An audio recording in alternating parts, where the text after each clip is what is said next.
On vous souhaite la bienvenue à ericlatour.com. Élection municipale, en fin de semaine, 30-31, c'est le vote par anticipation. Le dimanche suivant, c'est le jour de l'élection. L'heure est au bilan de l'équipe André Bouchard avec la candidate à la mairie, André Bouchard.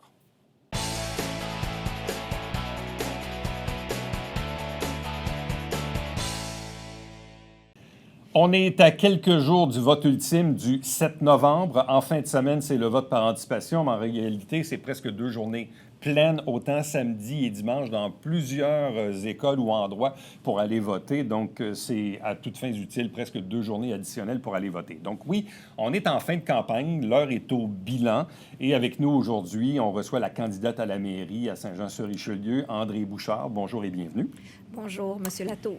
On s'est vu évidemment quelques fois dans la dernière année parce qu'il y a un peu plus d'un an, vous annonciez votre intention de vous présenter. Est-ce que vous avez concrétisé? Et on a fait une entrevue, vous et moi, il y a à peu près un mois. Au début de la campagne, on commençait à voir les affiches s'installer sur les poteaux. Qu'est-ce qui a changé entre il y a un mois et aujourd'hui? Qu'est-ce qui a changé? Bien, premièrement, on est tous en train de faire du porte-à-porte. Alors, tout mon monde est sur le chemin. Puis, ça va, à mon avis, la campagne va très bien. Vous avez vécu plusieurs expériences à l'époque où vous étiez au scolaire, à la commission scolaire, mais en même temps, des élections, il y en a pas beaucoup. Il y a malheureusement pas beaucoup de gens qui s'intéressaient à ces choses-là. Qu'est-ce qui vous tire un peu là, de votre imaginaire de ce que c'est une campagne électorale? Est-ce qu'il y a des belles surprises? Est-ce qu'il y a des moins belles surprises? Bref, si vous aviez à me résumer votre dernier mois, là, à part le porte-à-porte, et on comprend que c'est le nerf de la guerre pour tout le monde, là, mais qu'est-ce qui vous frappe jusqu'ici dans une campagne électorale au municipal où vous êtes candidate à la mairie? Ce qui me frappe, c'est vraiment la différence entre les gens, la différence d'informations que les gens détiennent. Écoute, il y a des endroits où est-ce que les gens savent même pas c'est qui le maire de Saint-Jean. Alors, quand je me présente comme candidate à la mairie, c'est là que je vois qu'il y a quand même peu d'intérêt. Puis il y a des gens quand même qui sont très, très bien informés. Du porte-à-porte à ce niveau-là, évidemment, je n'avais jamais fait au scolaire. Au scolaire, on allait, étant donné qu'il y avait 116 480 électeurs, j'allais dans les endroits où il y avait beaucoup de monde. Alors que là, je rencontre davantage les gens de 1 à 1. Alors, c'est ce qui me frappe le plus, la différence d'information. Mais les gens, mais plus on approche de la période où est-ce qu'on va voter, là, plus les gens sont avides de savoir. Alors, c'est important de leur donner les bonnes informations. Puis des fois, on constate qu'ils ont de la désinformation. Bon, comme disait Feu Jean Lapierre, les élections municipales, ça intéresse le monde 1 mois ou 4 ans. C'est à peu près ça. Et les gens qui vous disent qu'ils ne connaissent même pas le nom du maire, c'est probablement du monde qui, de toute façon, n'iront pas voter. Ça, c'est l'autre côté dramatique de chaque élection municipale. Je le rappelle, ici, à Saint-Jean, dernière élection, 2017, 42,87 %. Et pourtant, en 2013, il y avait plus de candidats. On avoisinait les 50 %. On verra le résultat, mais bon, il faut intéresser les gens à la démocratie municipale. Quand on s'est vu il y a un mois, évidemment, on a fait le tour des grands enjeux qu'on connaît tous. Vous avez parlé de votre position concernant les golfs, concernant l'avenir de l'aéroport, concernant les infrastructures sportives. Je ne veux pas revenir là-dessus. Si vous voulez le savoir, regardez l'entrevue qu'on a faite il y a un mois. Je veux qu'on parle quand même des faits saillants de l'actualité des dernières semaines. L'un des premiers, évidemment, c'est cette couverture médiatique que Saint-Jean-sur-Richelieu a reçue dans les derniers jours. Il y a eu un reportage à Enquête où on a rappelé les vieilles chicanes entre Alain Laplante et Yvan Berthelot. Le vendredi, on a eu JE où on a parlé, évidemment, du cas du conseiller Justin Bessette qui est sous la mire de la Commission municipale du Québec. Le lendemain, samedi, cahier spécial dans le Journal de Montréal où là, on retrouve à nouveau le maire Laplante où on dit un maire habitué aux batailles judiciaires et le conseiller Bessette qui risque une 3e suspension. Qu'avez-vous pensé de cette couverture médiatique où là, la ville de Saint-Jean-sur-Richelieu fait le national? Donc, il y a des médias nationaux qui s'intéressent à Saint-Jean-sur-Richelieu et peut-être pas pour les bonnes raisons. Notre slogan, c'est « Changeons le climat ». Alors, moi, ce que ça me fait dire, c'est qu'il faut changer le climat, pas juste à l'hôtel de ville, pas juste avec les employés, pas juste avec les citoyens, mais avec les médias aussi, là. Je pense qu'on a du rattrapage à faire. Moi, quand j'entends parler de Saint-Jean-sur-Richelieu, qui est ma ville d'adoption, qui est une ville que j'aime dans ces termes-là, quand on parle juste de l'International des Montgolfières et des frasques de notre maire et d'un conseiller municipal, ça fait pas mon affaire. C'est pas comme ça que je veux qu'on parle de notre ville. Je reviens au reportage d'enquête, Oui. où on met en lumière un peu un chaos politique de chicane entre le maire et son équipe et entre la majorité que le maire lui-même désignait comme étant le groupe des 9. Évidemment, je me dois de vous rappeler, et je veux vous entendre là-dessus, dans votre équipe de 12 candidats, il y a 4 conseillers sortants qui faisaient partie de ce groupe majoritaire qui était en chicane avec le maire. Donc, comment pouvez-vous, vous, prétendre aujourd'hui vouloir changer le climat alors qu'il y a 4 de vos 12 candidats qui faisaient partie de cette équipe qui était en confrontation contre le maire Laplante? Moi, j'aimerais ça vous rappeler, puis rappeler aussi aux téléspectateurs que les 4 conseillers qui sont dans mon équipe, Oui. qui sont devenus des candidats de l'équipe André Bouchard, de ces 4-là, il y en a 2 qui ont été élus en 2005. Il y en a 2 qui sont là depuis 2013. Puis jusqu'avant M. Laplante, il n'y a jamais eu de mésentente. C'est des conseillers qui ont leur idée, c'est des conseillers qui ont du caractère, c'est des conseillers travaillants, mais ils n'ont jamais été en conflit avec les maires précédents, ni avec le conseil économique, ni avec les maires des autres municipalités. Ils n'en ont jamais eu de conflit, eux. Alors, je ne vois pas pourquoi ce climat-là ne pourrait pas revenir. Même avec la présence de Mélanie Dufresne, Jean Fontaine, Marco Savard et Claire Charbonneau. Absolument. Autre dossier, on l'a vu à la une du Canada français, mais on l'a suivi aussi dans l'actualité quotidiennement à la radio, à Boom 104,1. Le conseiller Justin Bessette, qui risque une 3e suspension, devait comparaître pour d'autres manquements éthiques devant la commission municipale, s'est absenté lundi, mardi, mercredi, si bien que le procès a été reporté après les élections en novembre. Il devait fournir, je pense, un billet médical vendredi dernier. Je ne sais pas si ça a été fait. Qu'est-ce que vous pensez de cette situation-là?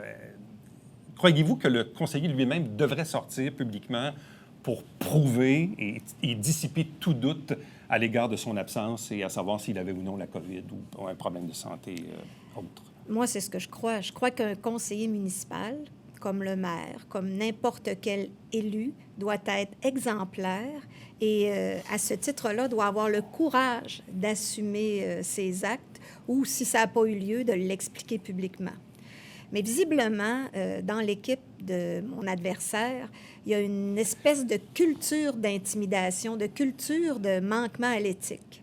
Parce que 2 des membres de l'équipe qui sont actuellement au conseil municipal ont eu des suspensions à cet effet-là. Est-ce que vous croyez à son justificatif d'avoir été malade la semaine dernière? C'est pas à moi à croire à ça ou pas, là. Évidemment, il y a beaucoup de gens qui m'en ont parlé et il y a même des gens qui m'ont dit qu'en fin de semaine, il a fait une séance photo, là, avec l'équipe. Alors, c'est sûr que ça me fait douter, mais personnellement, écoute, s'il a dit ça, ça doit être vrai. Bon. Autre sujet, en lien cette fois avec les plaintes en harcèlement psychologique portées contre le maire. Je fais référence à la une du Canada français d'il y a 2 semaines où on apprenait que la Ville, parce que au tribunal du travail, c'est pas la mise en cause, mais bien c'est l'employeur. Donc, l'employeur du maire, c'est la Ville, donc c'est la Ville qui est visée là-dedans. On apprenait que la Ville n'allait pas présenter de défense dans ce dossier-là. Si vous êtes élu le 7 novembre, qu'est-ce que vous allez faire de ce dossier-là? Parce que là, on a 3 employés qui ont porté plainte. La CNESST, en fait, les enquêtes de la CNESST rencontrent les critères de la loi, si bien que la plainte a été portée. Il y a eu une enquête interne de la Ville, commandée par les ressources humaines, qui a conclu également du harcèlement. Donc, si vous êtes élu le 7 novembre, qu'est-ce que vous allez faire pour ces 3-là? Est-ce que vous êtes d'accord avec cette stratégie de la Ville de ne pas présenter de défense? Si la Ville ne présente pas de défense, c'est qu'elle convient qu'il y a eu du harcèlement.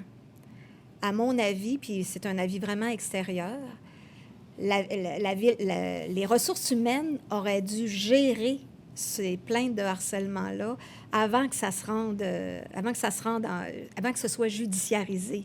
À mon avis, il y aurait eu un travail de ressources humaines à faire, tant auprès de M. le maire qu'auprès des 3 employés. Les employés auraient dû être accompagnés dans cette démarche-là. C'est comme ça que je vois ça. Maintenant, Je pense que le tribunal administratif du travail va rendre sa décision ou va recevoir les parties en cause au mois de novembre. Alors ça va suivre son cours. Dans l'actualité des dernières semaines, depuis qu'on s'est vu il y a un mois, il y a eu quelques trucs, notamment le débat organisé par la Chambre de commerce et de l'industrie du Richelieu. Donc, un débat dont les thématiques étaient principalement à vocation économique, mais il y a un dossier sur lequel j'aimerais vous entendre, c'est celui du pénurie de la main-d'œuvre. On comprend qu'il y a des enjeux là-dedans qui touchent le gouvernement fédéral, qui touchent le gouvernement provincial. Qu'est-ce qu'une ville peut faire pour aider ses entrepreneurs aux prises avec le phénomène de la pénurie de main-d'œuvre? Rapidement, comme ça, il y a des choses à faire. Par exemple, peut-être dans les domaines où est-ce qu'il y a des pénuries, prendre des ententes. On a des maisons d'enseignement ici, là. On a le cégep, où est-ce qu'il y a de la formation continue. On a le centre de services scolaires, où est-ce qu'il y a de la formation continue aussi. Je dis de la formation continue, mais je veux dire de la formation sur mesure, pardonnez-moi. Alors, je pense qu'il y a des ententes à prendre avec le cégep, le centre de services scolaires, pour les domaines où est-ce qu'il manque de ressources en main-d'œuvre. On a aussi maintenant, on a la chance d'avoir, il y a une formation universitaire au Collège militaire. Alors, peut-être qu'il pourrait avoir une chaire de recherche à cet effet-là pour essayer d'aider à ce niveau-là. Mais à plus long terme, puis je pense que ce qui nuit aussi au recrutement de la main-d'œuvre, puis ça, moi, je l'ai constaté vraiment en campagne électorale, je ne l'avais pas vu avant, c'est le manque de logements abordables. Je sais qu'il y a des programmes actuellement pour attirer de la main-d'œuvre de Montréal ou de la Rive-Sud de Montréal en région. Il y a des programmes, tu leur offres un emploi clé en main, mais on n'a pas de logement. Alors, on ne peut pas se prévaloir de ces programmes-là. Puis ça me dérange beaucoup. Puis c'est pas quelque chose avec laquelle j'étais familière, là. Alors moi, ça devient une priorité pour nous. Les logements abordables, puis même les logements tout court à Saint-Jean-sur-Richelieu. Mais ça va un peu ensemble parce que, je prends un exemple, hier, on faisait l'épicerie, puis là, le propriétaire me dit, écoute, il dit aujourd'hui, il dit, j'ai personne dans la poissonnerie.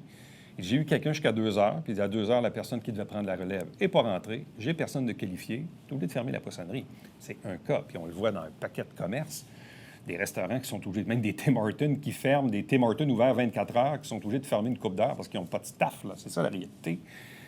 Mais en même temps, ce ne sont pas les emplois les mieux rémunérés de la société. Des emplois au salaire minimum ou un peu plus. Donc, c'est des gens qui n'ont pas nécessairement beaucoup de moyens pour se payer des logements à 1 500 $ par mois. Là. Absolument. Donc, si d'un côté, on dit, oui, on peut mettre des stratégies avec les gens de l'éducation, tout ça, oui, mais de l'autre côté, il faut les loger, ces gens-là. La question a d'ailleurs été soulevée au débat de la Chambre de commerce. Donc, qu'est-ce que la Ville peut faire pour qu'il y ait plus de logements et surtout des logements dits abordables? Il y a quelque chose qui n'a pas été fait les dernières années. Les derniers logements abordables en collaboration avec l'OMH ou la SCHL, ça a été c'est 3 unités de logement, c'est 3 logements sur la rue Mercier, derrière l'école Marguerite-Bourgeois. Puis ça date de 2013. Depuis ce temps-là, il y a eu des coupures à la SCHL, au gouvernement fédéral pour les logements abordables. Mais depuis 2 ou 3 ans, les subventions ont recommencé à être disponibles. Ce qui fait qu'il y a quand même plusieurs municipalités, plusieurs dizaines de municipalités au Québec qui ont actuellement des projets de logements abordables. Nous, on n'est pas là parce qu'on n'en a même pas fait la demande. Ce qu'il faut faire, évidemment, c'est rendre des terrains disponibles. Ça, c'est la part de la municipalité. Faire des demandes auprès de la SCHL et trouver un promoteur qui va vouloir construire des logements de qualité. Puis ça, c'est une autre chose. Moi, je veux plus que des logements de qualité abordables, je veux aussi avoir une mixité de clientèle. Là. Oui, ça prend des gens à faible revenu, mais ça prend aussi des familles moyennes et tout ça. On ne voudra pas faire des ghettos de logements sociaux. Bon. Et comment favoriser l'immigration dans tout ça? Il y en a un peu plus qu'il y en avait, mais ça reste que Saint-Jean-sur-Richelieu, c'est beaucoup des Tremblay, des Latour, des Laplante, des Bouchard. Mais c'est ça. On est, comme dirait l'expression, on est pas mal pain blanc. Hein? C'est pas mal ça, notre tissu social en ce moment. Encore une fois, je reviens à ça, pénurie de main-d'œuvre. Pénurie de main-d'œuvre, comment faire en sorte que logement. l'immigration attire chez nous? Écoutez, ça va tout ensemble, là. Il faut être capable il faut être capable d'avoir une mesure d'accueil pour les immigrants. C'est pas tout d'avoir des gens qui viennent aider les cultivateurs l'été, Ouais. à la cueillette et tout ça, puis qui demeurent même un peu plus longtemps. Ils les aident aux cabanes à sucre et tout ça. Il faut avoir vraiment une structure d'accueil pour eux. Je sais qu'il y a des employeurs, des fois, qui rendent des appartements disponibles.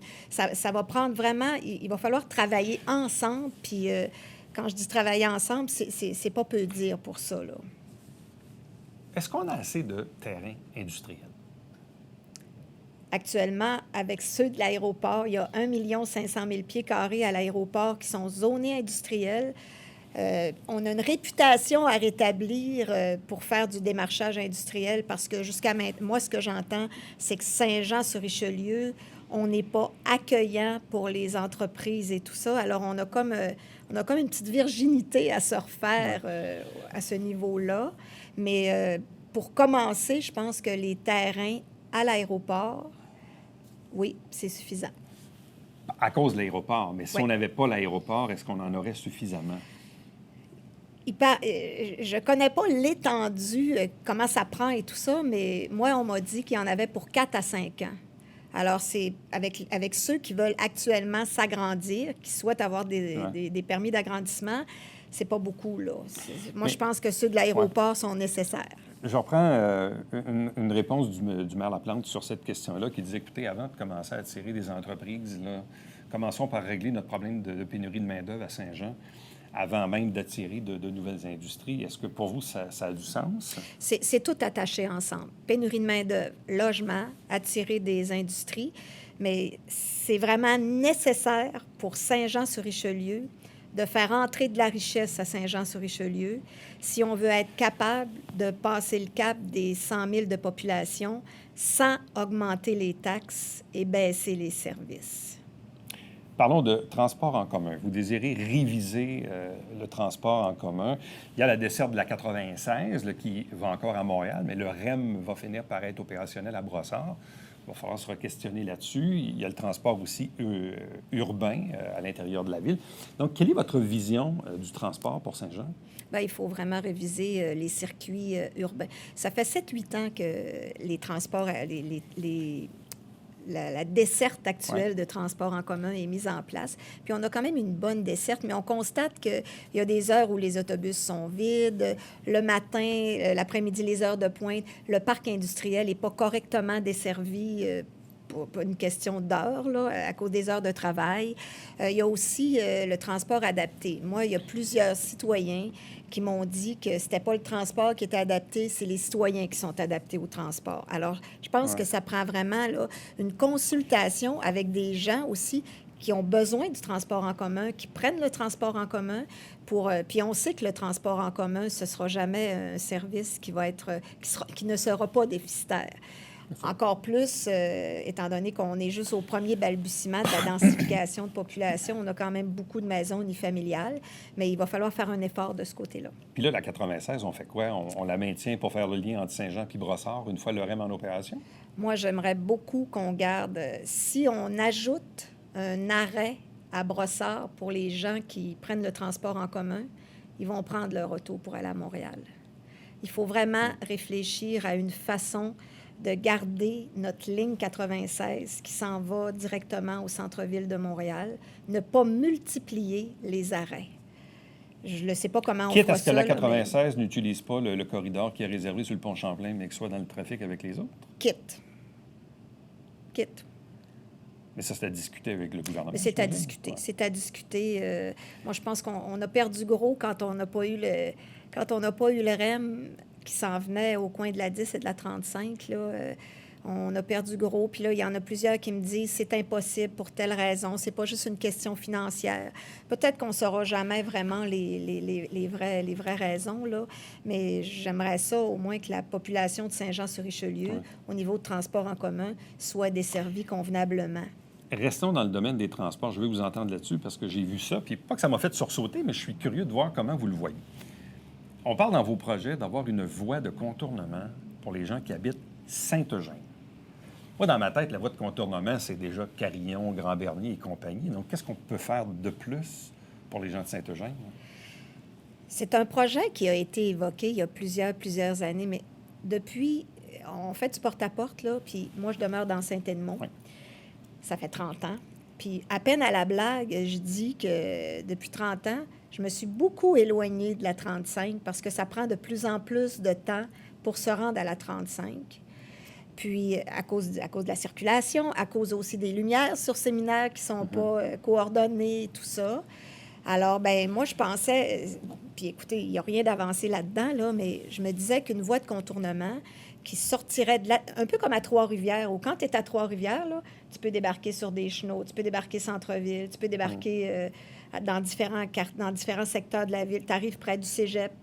Alors, je me disais qu'une voie de contournement qui quitterait la 35 pour se rendre. Moi, je dis Saint-Eugène, mais c'est peut-être un endroit avant.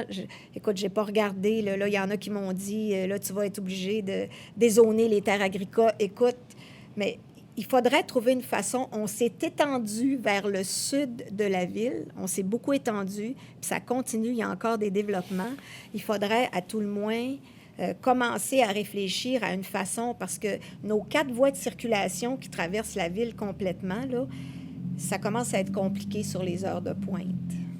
Il y a du trafic en ville. Il y a du trafic en ville. Puis, il y a des gens qui demeurent à Saint-Athanas-Sud. Les enfants sont en hors-études. Ils vont à l'école Jocelyne-Laberge. Puis, c'est juste au début au début du quartier. Puis, ça prend 1 heure à aller chercher leur enfant, puis 1 heure à retourner. Puisqu'on parle de transport. Oui. Puis là, je prends par exemple ceux qui habitent à Iberville, Oui. puis qui arrivent sur le pont, là. Sont obligés de monter jusqu'à Jacques-Cartier pour être capable de s'en aller vers le sud de la ville. Là. Ça n'a pas de sens. On pourrait pas mettre un clignotant vert sur la lumière ici, sur le coin de Richelieu, puis permettre un 10-15 secondes d'évacuer une couple de véhicules vers le sud. Ça se fait pas, ça? Vous posez la question à quelqu'un, je l'ai posée dès le début, quand la partie de Richelieu a été fermée. Il y a des travaux, là, je l'ai posé. Là, il y a des travaux. Alors, on peut même pas tourner. Depuis qu'on ne peut plus tourner à droite là, c'est quelque chose que j'ai évoqué, mais écoute, je ne sais pas pourquoi on ne pourrait pas temporairement rendre ça possible de tourner à gauche sur Richelieu. Puis d'ailleurs, tantôt, je m'en venais ici d'Iberville. Puis il y a quelqu'un en avant de moi qui l'a fait. C'est défendu, là, mais il l'a fait quand même. Alors, j'imagine que c'est pas tout seul, il n'est pas tout seul à faire ça. La vitesse, 40 kilos partout. Pour vous, il faut faire ça, là? Je pense qu'on est peut-être rendu là. Puis il y a un projet pilote, là. C'est demandé dans plusieurs rues. Puis j'ai même vu des secteurs où est-ce qu'il y a des parcs. Peut-être que c'est des nouveaux parcs, mais c'est même pas encore 30 km. Alors, il y a comme une révision, là. Le comité de circulation, il faut qu'il soit saisi de ça. Bon, parce que pour avoir reçu tous les candidats ici, je pense que sans exception, ils m'ont tous dit que dans leur porte-à-porte, les citoyens parlent de vitesse. Ah oui, vitesse, puis le bruit quand ça arrive pour faire les stops et tout ça, puis quand ça repart, là, c'est ça. Dernière question. Ouais. Je reviens, même si on a parlé des golfs il y a un mois, je veux vous entendre là-dessus parce que le maire a fait une mise à jour de sa position là-dessus en disant, il avait déjà dit dans le passé, si la famille Morin est prête à vendre le golf, la ville va l'acheter à sa valeur marchande, c'est-à-dire 3 millions, sa valeur municipale là, à 3 millions. Là, le maire a dit dans la presse qu'il était prêt à monter à 6 millions pour acheter le golf. Est-ce que pour vous, c'est une proposition qui a du sens? Non, pour moi, il n'est pas question d'acheter le golf. Je pense que la ville, premièrement, il faut s'asseoir avec ces promoteurs-là puis parler avec eux. Parce que c'est bien beau d'appeler la presse puis dire on va acheter ça au prix de 6 millions, mais quand tu as parlé à personne, un maire tout seul ne peut pas faire ça. Il faut qu'il fasse ça en conseil, premièrement. Puis deuxièmement, je pense que la ville doit s'entretenir avec les promoteurs, faire une grande consultation sur l'avenir, pas juste du golfe des légendes, de tous les golfs à Saint-Luc, ce qui inclut le développement. Puis on a des outils aussi pour peut-être essayer de travailler le dossier autrement. Il y a des outils juridiques maintenant qui existent et puis dont on pourrait se servir pour se procurer enfin notre grand parc ouvert à l'année pour desservir notre population. André Bouchard, merci beaucoup. Ça me fait plaisir. Bonne fin de campagne électorale. Merci. Est-ce qu'on va vous revoir après le 7? Sans doute, sans doute. Si vous êtes battu, vous allez faire quoi? Si je suis battue, je pense que si je suis battue... Ah oui, j'y avais réfléchi. Mes filles vont trouver que je vais tellement être une grand-mère gâteau. Ah, OK, C'est ça qui va arriver. Merci beaucoup. Reste avec nous, on vous revient après ceci.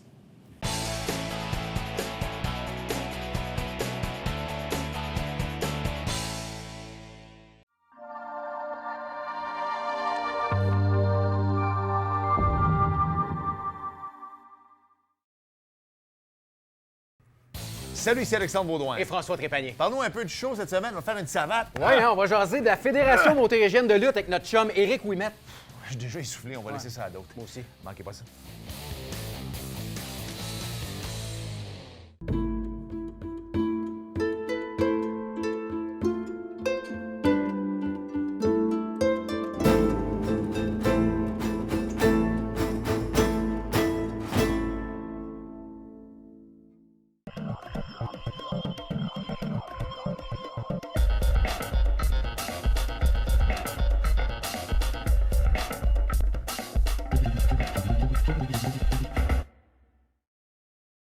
Mesdames et messieurs, bon matin et bienvenue à votre télébingo sur les ondes de télévision du Haut-Richelieu. Vous aimeriez jouer au bingo dans le confort de votre foyer? C'est possible. Tous les dimanches matins, 9h30, à la télévision du Haut-Richelieu, maintenant en haute définition au 609. Pour vous procurer les livrets du Télébingo, c'est facile. Consultez la liste de nos 30 dépositaires au www.tvhr9.com.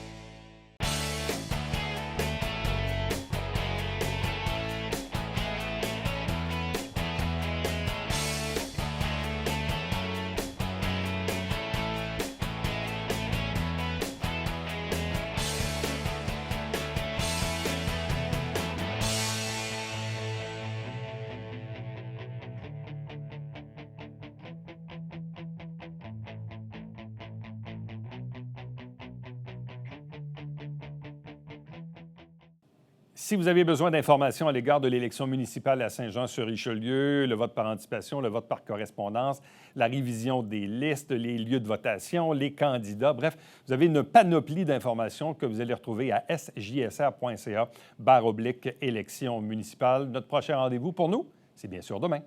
Bye-bye.